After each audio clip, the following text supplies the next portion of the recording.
We welcome back Earl Schwartz, as I said last week, a presenter who in this congregation has come to the point where he needs no introduction, and so I just will introduce him. Welcome back, thank him for his time, and I will note as one piece of business, I'm going off to make some copies, so don't get all flustered that they're not here just yet, but I will be bringing them back in a couple of minutes. But Earl, thanks again for being here. I wish you could stay the year, but we understand. Thank you. It's because he's busy, not because we don't invite him.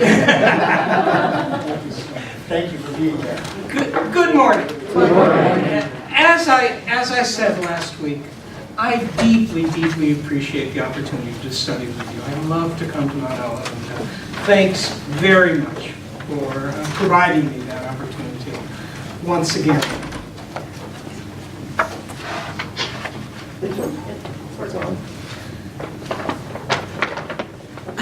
I'll begin with a brief review of some of the topics that we discussed together last week.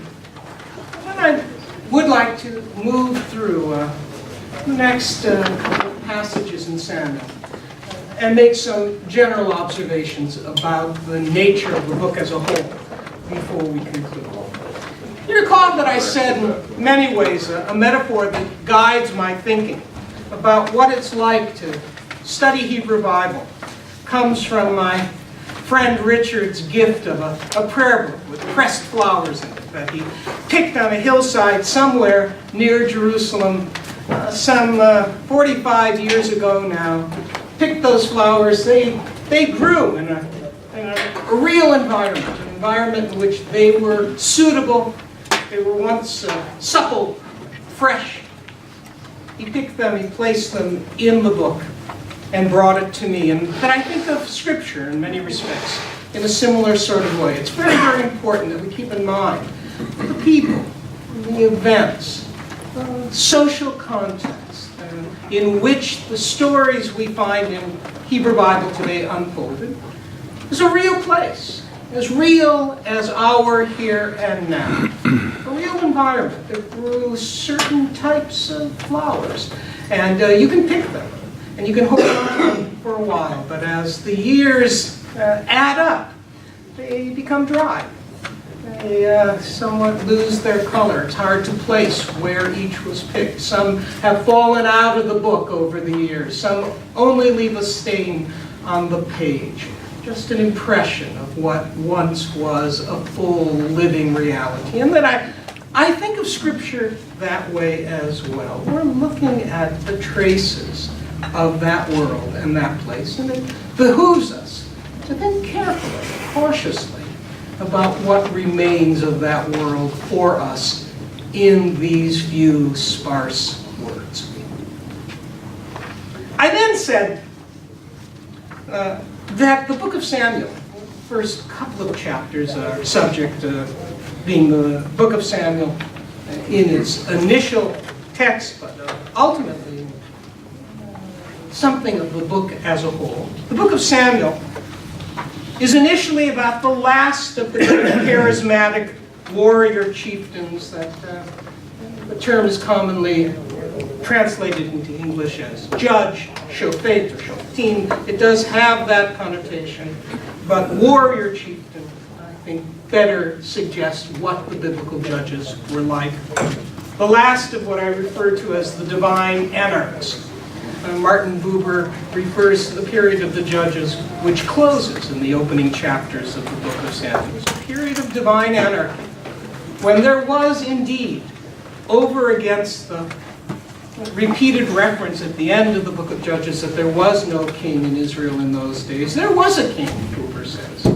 It was a time when the conviction that the God of Israel had liberated the people from enslavement in Egypt really was their king. And to take that seriously implied a certain necessary egalitarianism among the people. You get references to the struggle about that in the book of Judges. A certain enforced simplicity about religious forms that comes not because of some hierarchical or political force from above, but a genuine democratic understanding of what the kingdom of this liberating God would be about. Beginning of the first few chapters of the book of Samuel is, as Buber suggests, the unwinding, coming undone of that period of divine anarchy.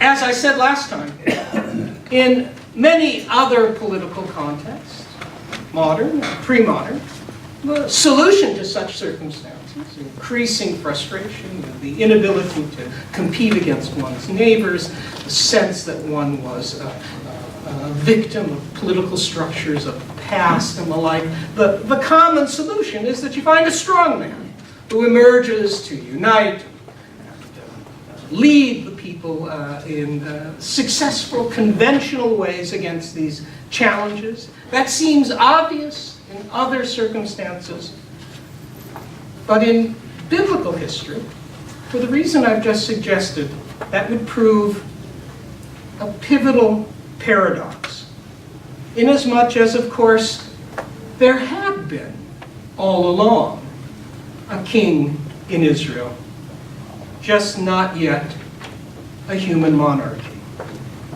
And the reluctant mediating figure in the transition towards that monarchy that would follow is Samuel. And with that, we turn to the opening chapters of the book of Samuel, which relate the circumstances surrounding his birth. If you have the pages that I shared with you last week, or if you have copies from Dwight now going around, you recall that I indicated, first of all, that as is true, all of Hebrew Bible more or less, it's always important to keep in mind that biblical history is complicated, confused, unclear. We perhaps yearn for a simpler biblical tradition, but we can't have it. What historical criticism tells us about the Bible is that what we're looking at is a tradition of well-guarded, but not absolutely invulnerable language, which has evolved, susceptible to kinds of things that happen to all human language over the course of transmission, all the more so when it's committed to writing. And that this page, the three versions of the first portion of the book of Samuel, verses 4 through 8, gives us an idea of the inherent complexity of a biblical text and why it's therefore, thank you very much, why it's important for us to be somewhat modest about the conclusions we might draw, about the meaning, the ultimate meaning, let alone the original meaning of any particular biblical text, based on what we know about that textual history. First of all, I shared with you three different versions, three quite early versions of those verses from the opening passage of Samuel. The Hebrew Masoretic text on the left, the Septuagint Greek translation of the passage. And we're not quite sure if that translation was based on something quite close to the Masoretic text and digressed from that text, or was based on a text that was somewhat different from the Masoretic text. It was translated, say 200 or 300 years before the birth of Jesus, quite old, but it carries its own puzzles with it. And then a Targum, an Aramaic paraphrase, that comes roughly from about the time of Jesus, if not a little later. The supposition is that this was the kind of simultaneous translation that went on in synagogues where the congregation no longer spoke Hebrew, so the Torah or the prophets would be read publicly in Hebrew, and then somebody would stand by and simultaneously translate, in this case for an Aramaic-speaking congregation, the text into Aramaic. And I gave you these 3 columns, first of all, to suggest the ways in which, in the earliest documentation of this passage, we already have interesting differences.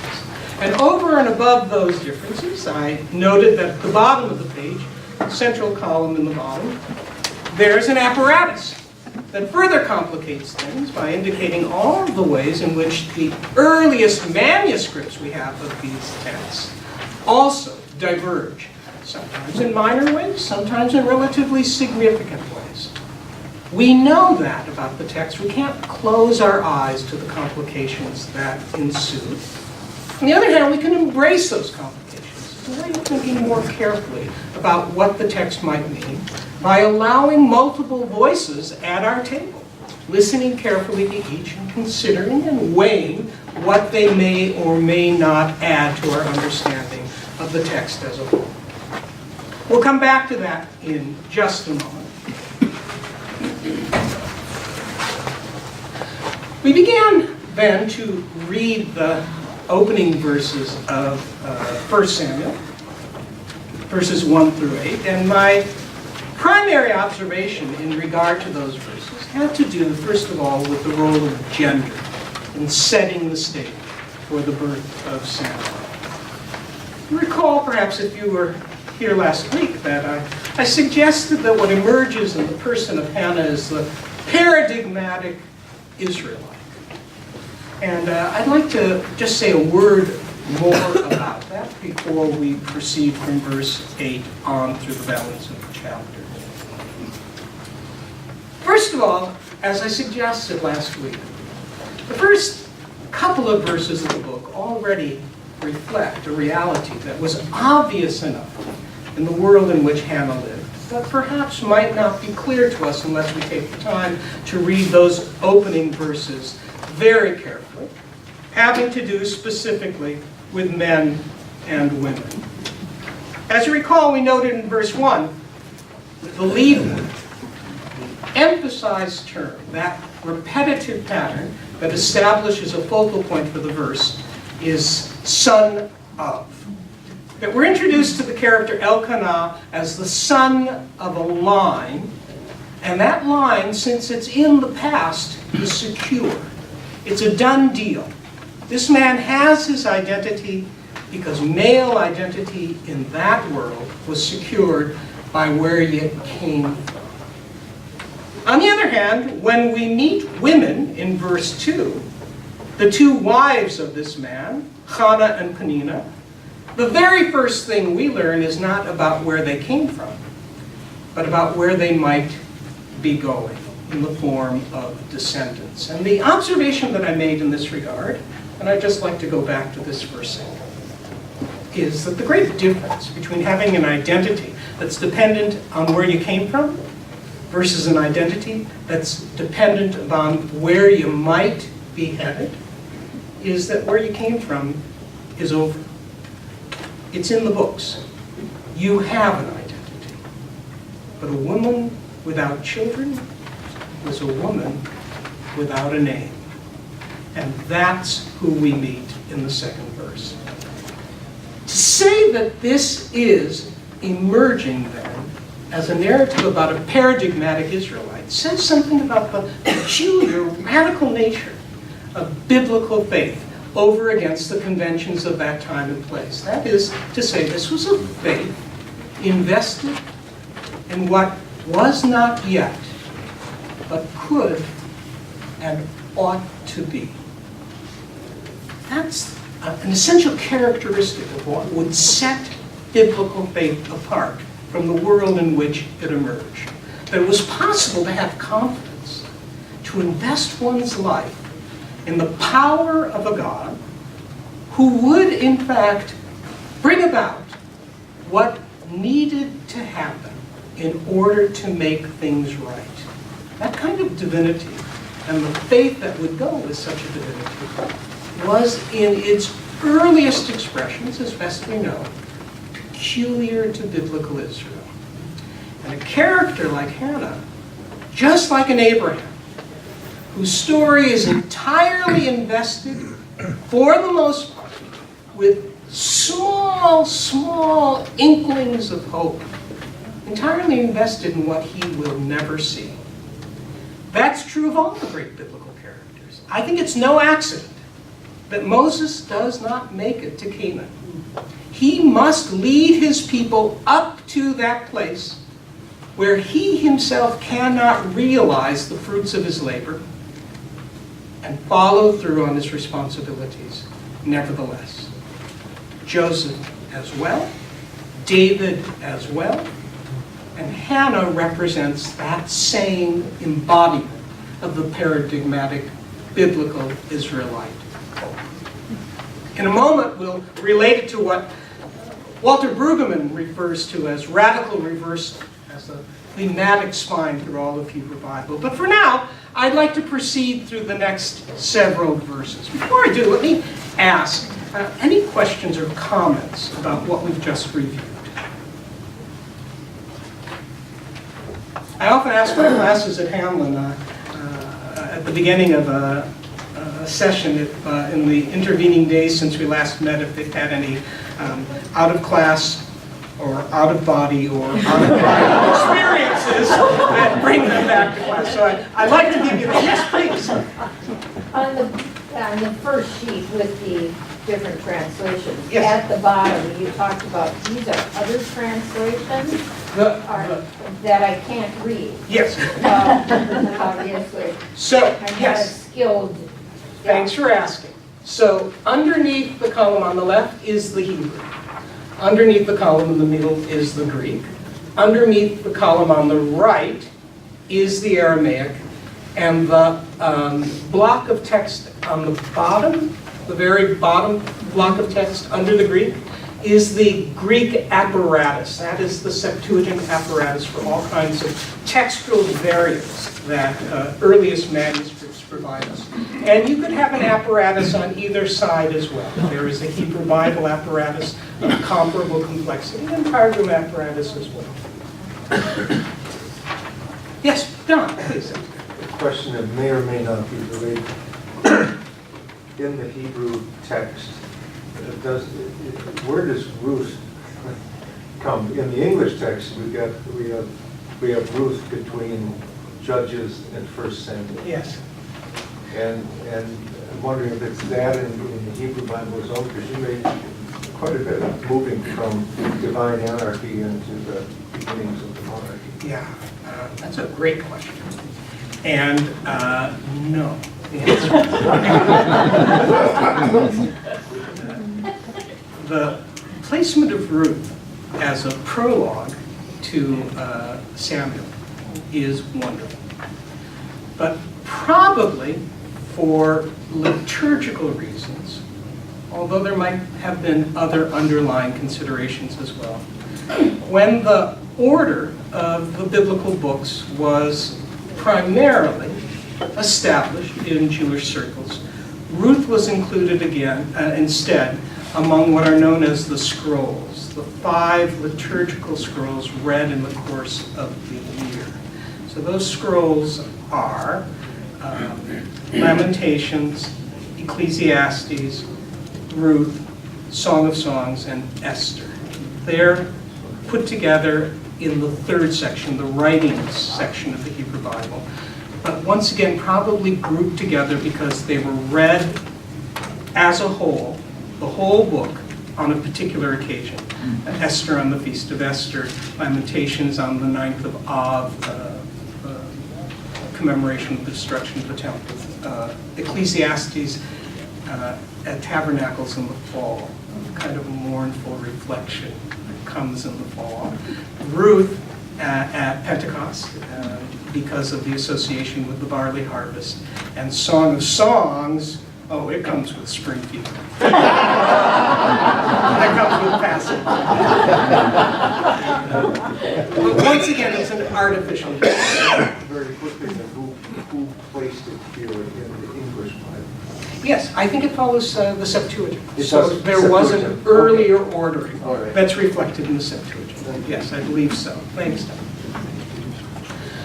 Well, let me add wonderful observations and questions. Thank you. Another one of the sheets that I provided you last week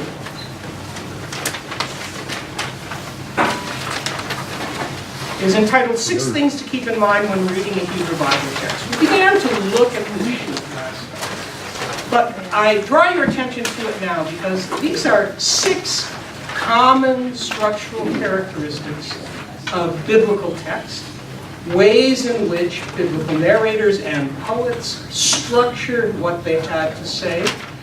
And I draw your attention to it now because we are about to see all 6 in rapid succession in the next several verses. So I would ask you to keep these features of biblical text, and I will allude to them as we find them in mind as we now proceed. We left off last time then with verse 8, and I told you that I had to grow up a little bit before I appreciated the more subtle implications of this verse. But let's go back to it now as an introduction to the verses that follow. Recall that Elkanah's 2 wives are rivals to one another. The rivalry has to do with Hannah's apparent childlessness and inability to conceive, the assumption being, as the text suggests, with that ambiguous conjunction that I noted last week, that God is somehow involved, although the conjunction that seems to give the reason for that, which is in verse 5, is unclear in the Hebrew. In your translations, it's translated as God's connection to Hannah's infertility is, and the word that introduces the phrase? Though. As I said, thank you. As I said last week, that Hebrew conjunction can mean any number of things, all the way from even though, nevertheless, so, and it just so happens that biblical Hebrew is the nature of conjunctions to be very obscure. There was a question last week about another such conjunction, ki. In Hebrew, ki commonly, and more commonly in modern Hebrew, means because. But it can mean in biblical Hebrew when or for. It also has broad applications, which leaves the reader tantalizingly responsible for determining on the basis of what follows what that conjunction actually indicates in any given context. At any rate, Hannah suffers for her infertility at the hands of her rival Peninnah. Every time there is a pilgrimage to Shiloh, to sacrifice, this rivalry intensifies because as part of the sacrificial pilgrimage, Elkanah, as the head of the family, hands out portions of the sacrifice that are part of the meal that accompanies the pilgrimage. And depending on how you translate verse 5, he either, according to the Septuagint, gave Hannah 1 portion, or the Masoretic text 2, and then the conjunction becomes crucial. Because, even though he loved Hannah, because, even though, nevertheless, God closed her womb. All of it is obscure, but the rivalry is intensified on these occasions, to the point where, on one of these occasions, we're told in verse 8, Elkanah, her husband, says to Hannah, "Why are you crying? Why aren't you eating? Why are you so downhearted? Aren't I better to you than 10 sons?" And as I explained last week, when I say I needed to grow up a little bit to appreciate what that verse was about, and why verse 9 might then follow verse 8, it had to do with the fact, as we noted at the very end of our conversation last week, that there's a world of difference between a man saying, "Aren't I more to you than 10 sons?" and what I thought in my callow youth he said, which was, "Aren't you better to me than 10 sons?" Elkanah never finds a way to say that, and that makes all the difference. And that helps to understand the abrupt juxtaposition of verses 8 and 9. With that, suddenly, Hannah's had enough. If we were to misread Elkanah's statement, we might see verse 9 as irrational, as overly emotional, as inexplicable. If we read verse 8 correctly, that what Hannah actually hears is what this man actually says, which is, don't you appreciate how good I am to you? Rather than, please know how much you mean to me. It becomes clear enough why a woman in those circumstances would have had enough. And so she, in the Hebrew, literally, Vatakum Hannah, she gets up. Hannah gets up after they had eaten in Shiloh, after they had had their drink. Eli the priest is sitting by the doorway at the doorpost of the hall of God, and she rushes past him. She's kind of the classic transgressor in this regard. She upends any kind of conventional solemnity. She walks right past the man because she has something to tell her God. Verse 10. She was deeply embittered. She prayed to God, and she cried and cried. And then she made a vow. She said, God, if you really understand the suffering of your handmaiden, if you are conscious, I'm going to translate what is often translated in English as remember or are aware of. I would say if you're conscious of. The Hebrew for remembering is actually closer to conscious of a presence or making present something. If you are conscious, if you have not become unconscious, which I would like to translate as the forget, if you have not become unconscious to your servant woman, then give your servant woman a descendant. And I will give him back to God. All his days there will be no razor that comes upon his head. Now, as was noted quite thoughtfully last week, there is a kind of irony in what Hannah says in this prayer, having to do with the fact that at least we are aware that God is somehow complicit in her sterility or her apparent sterility. If you read carefully what she says in this prayer, she's not only ignoring the priest's authority by rushing in to the sanctuary. She's challenging God. She's arguing with God about her circumstances, and the language is clear. It's quite assertive. Look, God, prove to me that you're conscious of my circumstances. If you are the God I hear you are, well, look at me. I am your Israelite. I am your paradigmatic not yet, but ought to be. What are you going to do? It's strong language. We sometimes miss the intensity of her words because it's couched in this kind of formal, I'm your subordinate, I'm your handmaiden, but in fact, the whole incident is powerfully self-affirming and assertive.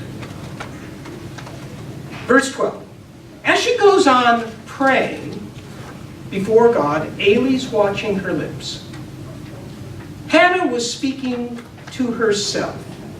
Just her lips were moving. He couldn't hear her voice, so of course he took her for drunk. That's what people did on the occasion, and of course we just saw at the end of verse 8 that this is precipitated by the feasting that came with the pilgrimage, and people ate and drink.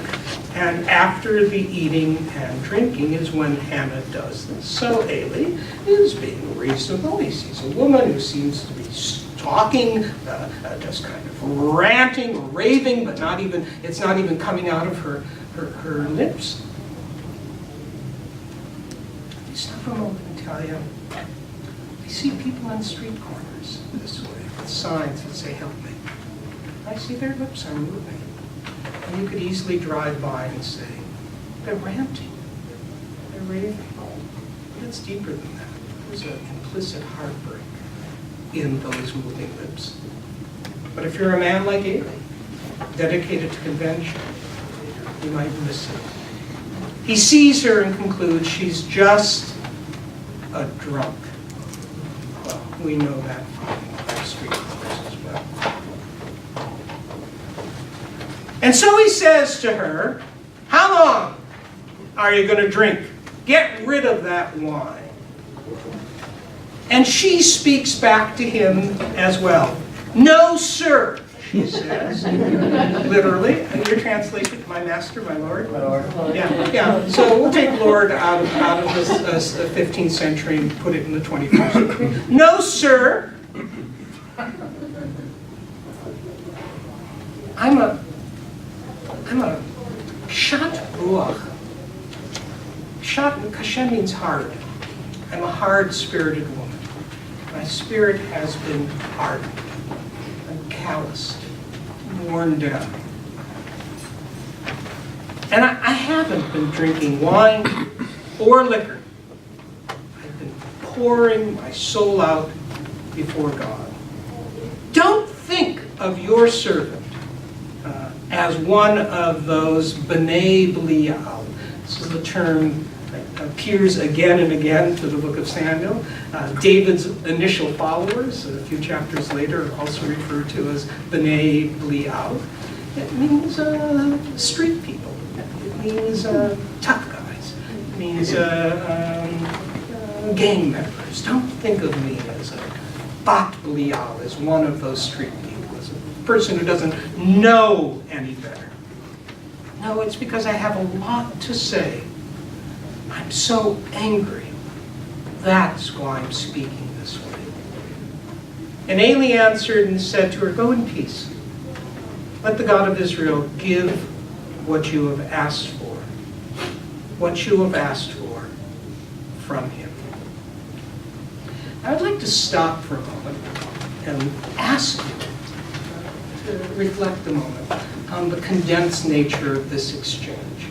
I've suggested, as I indicated at the top of the 6 things to keep in mind page, that in biblical narrative, it's always terse, it's always highly economical, almost certainly because it was meant to be memorized originally, and so memorizers have an investment in the economy of language. But there also is a kind of minimalist aesthetic here. The art of saying little and implying a great deal. Now, that's true of biblical narrative generally, but especially when it happens to deal with the internal experience of the character, the thoughts, the feelings, the intentions. So I've suggested something of what might be inferred about Hannah's behavior at this moment. What we might see implicit in the kind of language that's used that isn't stated explicitly, but helps us to make sense of what is observed, what she says and what she does. But let me ask you for a moment, what would you make of Eli's response to her? This sudden, dramatic change of course on his part in verse 17. So he initially is brushed aside by this woman. She rushes past him. She watches him. He draws his conventional conclusions. He confronts her as a drunk. And then there's verse 17. So what do you make of the relationship between what he hears and his change of attitude? What do you see? Yes, please. I see that as he understanding the heart, not just the head. I think that's well put. It's a good place to start. But somehow we see a degree of empathy on the part of this man. What in particular so quickly reaches him, would you say? How does the transition occur so dramatically, so rapidly? We don't know how God was speaking to him at this time. That's true. We don't know what other influences or impressions converge upon the man at this point. Anything about what Hannah says or does that suddenly takes root in his impression? She stands up for herself. First thing, she's extraordinary. She's an extraordinary figure under extraordinary circumstances. And once he kind of steps back and engages, this woman, along with her words, it seems to have a dramatic effect on the way he reconfigures the encounter. Good. Anything else? Almost as if he's left a little speechless, like, I don't know what else to say. Yes. I guess, sure. Yeah, yes, that's right. Go for it. Yeah. I think that's right. What you're seeing is a man who is really unprepared for, as Don might say, this woman of the future. Absolutely. This woman of not yet. On the other hand, it may well be that this isn't the first time he's had an experience similar to this. And therefore, this is surprising him and he remembers.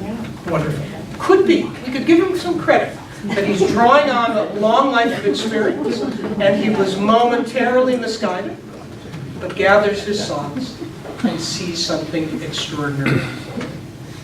Either way, and those are, yes, please. She doesn't tell Eli why she's in distress. She doesn't, that's true. Does not. Do you find it significant that she doesn't? I do. Yes. Because Eli says whatever it is. Yes. Whatever it is, me have it. Wonderful. I think it is interesting that she doesn't have to say, this is the specific reason. It's something about her person that makes the difference. That's wonderful.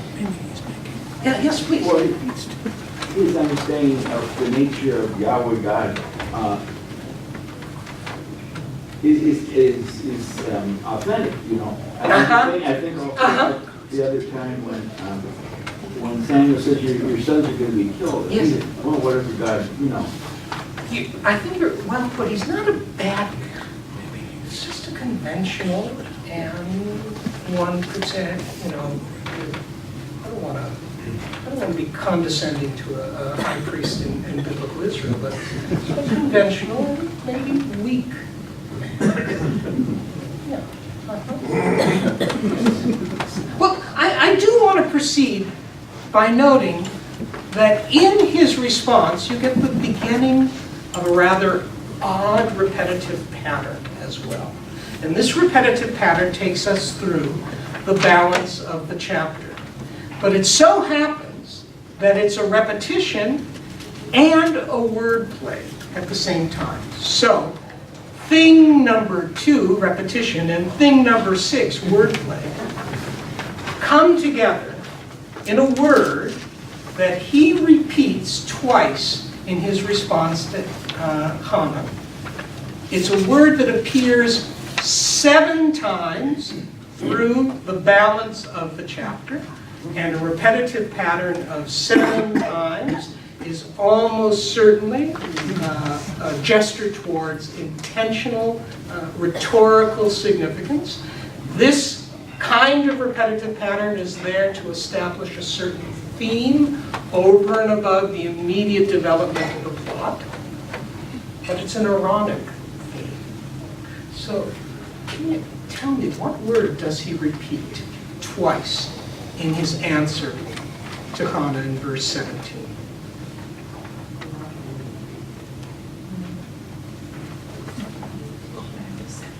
I hope it's in your translation. Maybe our translation No word. doesn't repeat. Okay, so yes. In my translation, the only one is the word you. I'm sorry. Okay, so let me give it to you from the Hebrew. You tell me what it is.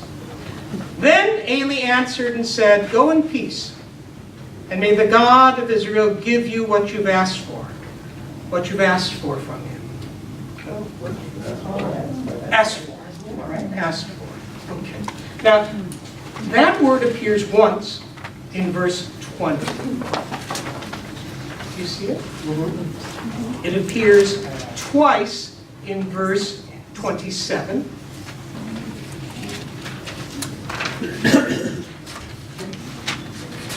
Is it there? And there she's echoing exactly what Eli said to her in verse 17. It's the same phrase, now it's in her voice. And it appears again twice in 28. But I'm going to guess at one time it's translated, or perhaps both times, not as asked for, but loaned. Loaned? Given. Okay. In the Hebrew, it's the same word. To ask for, or to loan, or to give over. So those are the 7. One more time. Twice in verse 17, once in 20, twice in verse 27, twice in verse 28. And by the time you get to verse 28, if you're listening carefully, it seems overly redundant. It seems unnecessary. It seems like a gratuitous return to the word, which is exactly how repetition works in biblical rhetoric. We're not familiar with this anymore from prose, but we still know it from poetry, right? If you repeat a word in poetry, sometimes you sense, oh, that's not redundant.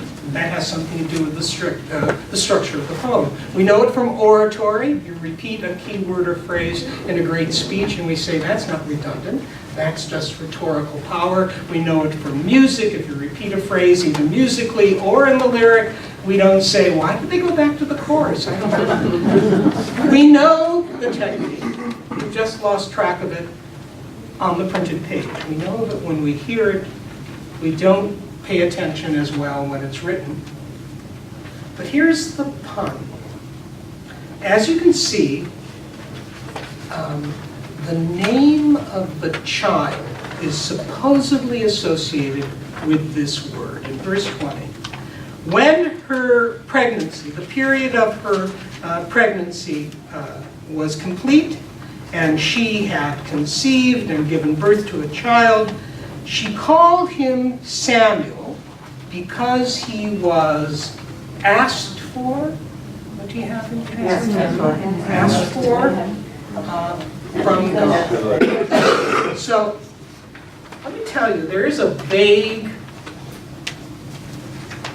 sound-alike relationship between the Hebrew for asked for and Samuel. Samuel is Shmuel. This particular asked for is She'iltiv. In verse 27, you have She'elati Sha'alti. And then in verse 28, you have Hish'iltihu Hu Sha'ul. Sha'ul. So, as an etymology for Samuel, it's a stretch. But it's exactly the etymology of someone else's name. It's the wrong etymology. In biblical text, in the Hebrew Bible in particular, when the text says, this person was named for this reason because of something that happened, it almost always is winking and saying, this person is named for this reason, for something that's going to happen. Now, in the past I gave you some examples of this. And perhaps the most dramatic is Moses. We talked about this, I think, a few sessions back. Remember that Moses' naming supposedly is, the daughter of Pharaoh takes him from the water, she recognizes him as a Hebrew child, she calls him Moses, and she says famously, Ki min hamayim mishitihu. Because from the water I took him. It sounds a little like Moses. There are all kinds of problems with that etymology. The first is it's Hebrew. This is that's already illogical if you're thinking carefully. So the narrator's going, are you watching here? The second problem is this. Moshe, which is the Hebrew for Moses, does come from the root, could be construed as coming from the root, if not from an Egyptian root, which is also a historical critical issue. But let's say it comes from the Hebrew root for drawing from the water. There are two problems with it. First is it's not the past tense, it's the present tense. Moshe is the present tense. And the second problem is it's not the feminine, it's the masculine. Moses' name would have been Moshe if it were the present tense feminine. So what do you have? You don't have, I took him from the water. You have, he takes from the water. And as I suggested when we previously looked at this, the narrator is winking and saying, on the face of it, he gets a name on the basis of what's happened. But in fact, his name has to do with what will happen. He will be the one who will draw from the water. The people through the water from the rock. He is the water drawer. It's proleptic, the technical term. It's an not yet, but ought to be moment. Once again, paradigmatically Israelite. So, if this isn't Samuel's name, whose name is it? Samuel is getting supposedly a name based on the fact that he was lone, which is in Hebrew Shaul, which is exactly the name Saul. Saul. Yes. A pivotal moment in this man's life will come through his encounter with Saul. So the narration at this point, through the balance of chapter 1, isn't so focused on these particular moments, but in a very thoughtful, subtle, well, you might even say Freudian sort of way. The narrator is planting the notion, what looks like it's about now is really about yet to be. We're giving this man his name because of that encounter yet to come. Yes, please. Two things. First of all, the name Moses. Yes. You find it in the Egyptian names, Tutmosis and stuff. Yes. Is it possible? What did it mean in Egyptian? Yes, it means son of in Egyptian. So if you had Ramesses, you had son of the god of the sun god. Yeah. If you have Tutmosis, you have son of the god Tut, which was also an Egyptian god. So historically, critically, there's reason to believe that the story itself is twice removed from historical reality because it was an Egyptian name, and the biblical etymology is wrong twice because it was an Egyptian name that an Egyptian princess could have given him, except that she says she's giving him a name in Hebrew. The question, related question is also with Samuel. Yes. How much difference, it seems to me there must have been an extraordinary amount of difference between the Hebrew of, let's say, the 14th or 12th century, 10th century, whatever, and the 2nd century. Yes. The language has changed, yes. And that some of the words that maybe, yes. And we don't even know what they sounded like then, yes. or whatever. Maybe it was a lot closer, I don't know. Absolutely. Part of what's complicated about biblical history is that the history of the period itself is so long that the language is undergoing transformation before the period is over. One of the ways that we know this, for example, is that by the end of the biblical period, the Hebrew Bible period, say the 4th century, as compared to vocabulary used 1,000 years earlier, in the Moses period, so as to speak, is that there's been a whole lot of intrusion of Aramaic into what supposedly is pure biblical Hebrew. They're both Semitic languages, so you can blend them rather easily. But those Aramaicisms almost certainly indicate a later layer of the tradition. And you have to ask yourself, why would the language expand into Aramaic if it were sufficient as it had been centuries earlier? So absolutely, the language is undergoing evolution even before the biblical period is over. And even the alphabet. Even the alphabet is changing, Is it? and the orthography. So that, for example, the way in which text was written was changing as well. The particular form of the letters was changing, and all of those changes are opportunities for historical critical problems. Well, but it seems to me that some letters, when they change from the almost Phoenician Yep. Yep. to the Aramaic, Hebrew letters, sometimes there's no equivalent. Yeah. Like, for example, SH sound. Yes, absolutely. You translate the Greek and there's no way. Yeah. They don't have it. Yeah. Let me give you an example of this. This is a rather remarkable example. It happened.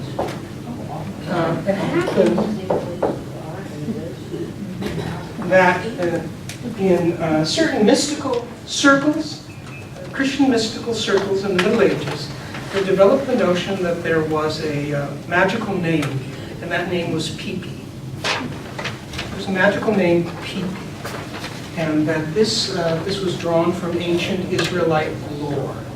Now, there was a tendency among Christian mystics to assume that if the Jews had it, it might be corrupt, but it's probably also quite powerful and old. Those assumptions weren't mutually exclusive. And this was an example. Pi, Yoda, Pi, Yoda. Problem was that what they were looking at wasn't Greek. They were looking at Hebrew. And what they were actually looking at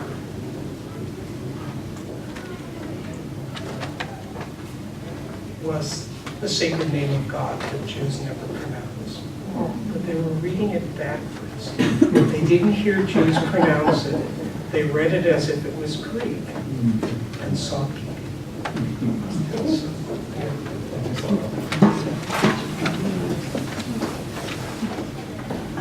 Okay.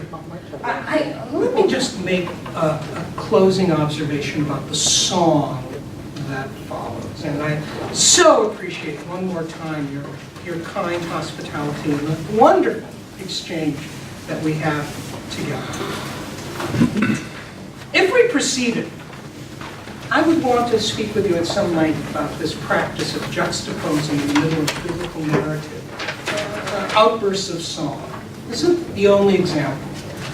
Chapter 2 of Samuel seems to be embedded in a self-sufficient narrative. If it were never there, if the song of Hannah didn't exist, you would never miss it. But this isn't the only time that happens. You have the song of the sea, following the Israelites' crossing of the sea in chapter 15 of Exodus. You have the song of Deborah in the book of Judges. Follows a narrative that seems to describe quite sufficiently the preceding events, and no need for that song, but it intervenes. You have Jonah's song from the belly of the fish. If it weren't there, you'd have a better story. So there's this practice of intervening poetry. I just want to say a word about it. First of all, it's important to note that in 3 of those 4 cases that I just gave you, the singing is associated with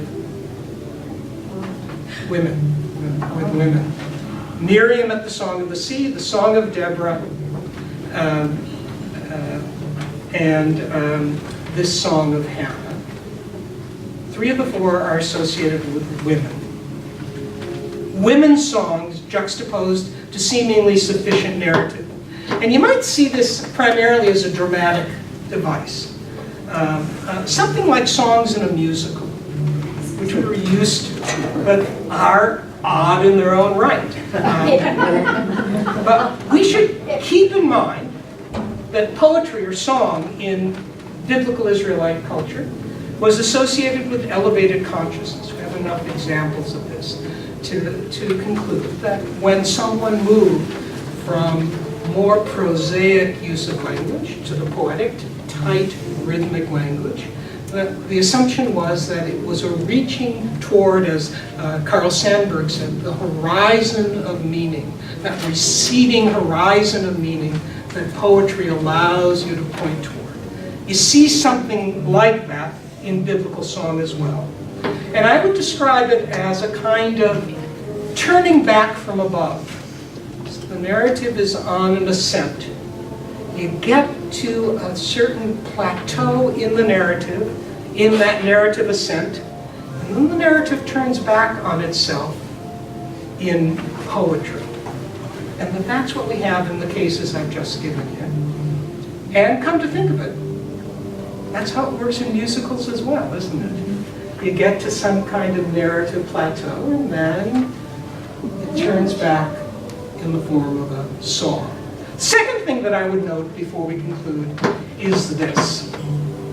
The theme of the Song of Hannah, chapter 2, is a perfect representation of Walter Brueggemann's notion of radical reversal as personified in Hannah. That the stone the builders rejected became the cornerstone. That theme is central to biblical narrative. And the Song of Hannah represents poetically that theme. And in and of itself, it seems quite comparable to, say, Psalm 113, or any number of psalms, not all of the psalms, but we have that kind of poetic moment of radical reversal in the unexpected, the ought to be, becoming the is, the conclusion of a long process of aspiration toward correction of inequity, which is the nature of biblical narrative again and again. You have it in Hannah's song, the reversal of fortune for the sake of the oppressed.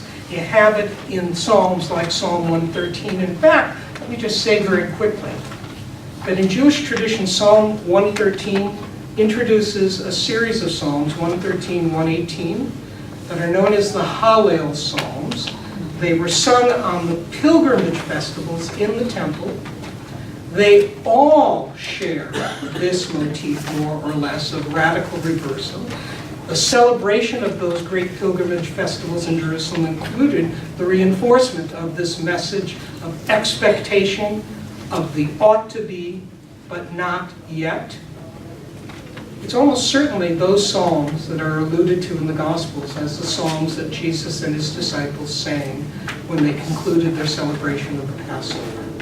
The reference in the Gospels is oblique. It simply says they sang the psalms. But it was almost certainly these psalms of radical reversal, which adds a certain poignancy to the moment. Finally,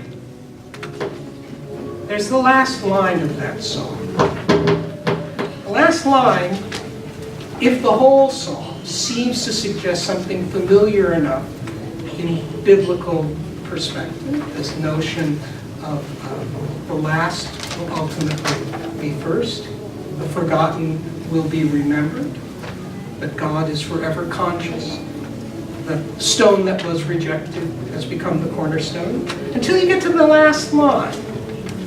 And the last line is, may God give strength to his king and raise the fortunes of his anointed one. If the end of chapter 1 alludes to Saul, the end of the song almost certainly alludes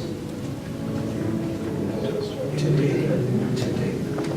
And there you have the book. At the end of the song, you have this illusion, a first glimpse at the horizon of what would become the center of the story, where this is all headed. The story of how the human, kingless kingdom of God gave way to the kingdom of David, and yet, that this man would be so utterly magnetic, this David, that he would come to be remembered as the father of the restorer of the kingdom.